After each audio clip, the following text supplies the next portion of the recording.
Ua kipa aku nei ke kahi o kia mo loea he e naluina keiki a limahana o ka hauka pila o ka pi'olani. We are a nonprofit foundation.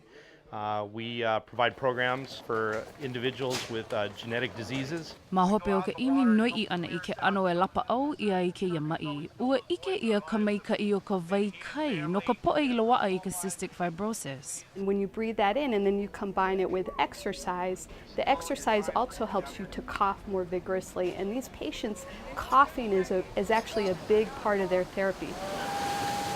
O iei ua hiki ke hanami kini ia ke ia ano lapa au ana ma ka hauka pila ke ena kauka a hale paha I ke lea ka po'e o ke kai o ke ia po'e he e nalu ke kahi I ke ano kulo he lohe e loa'a ia la au lapa au. Usually what they would be doing at a hospital, they're doing with us surfing rather than having to go through treatments, which is kind of a bummer, you know?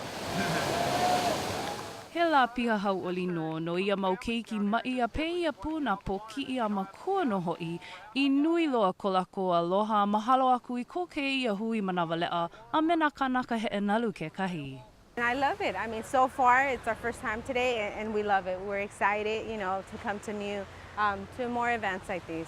Ua ho'olauna ho'opakana ia ka Laura keiki kane o Daniel me ka loea he e nalu nunui o ke li'i mamala I hānau a hānai ia ma Hawaii e kama aina I ke lea I oia I ka vai o ke kai a me kona ano lapa au no ho'i. You know, when we get a little cold, little head cold, nose cold, my grandma used to always say, go to the surf, you know, go swim at the beach and like, it helps break up the mucus, let everything out of your nose, your body. It's kind of a cleansing thing. O wau no ke o Amy Kalili no Sunrise ma Hawaii News Now. Aloha.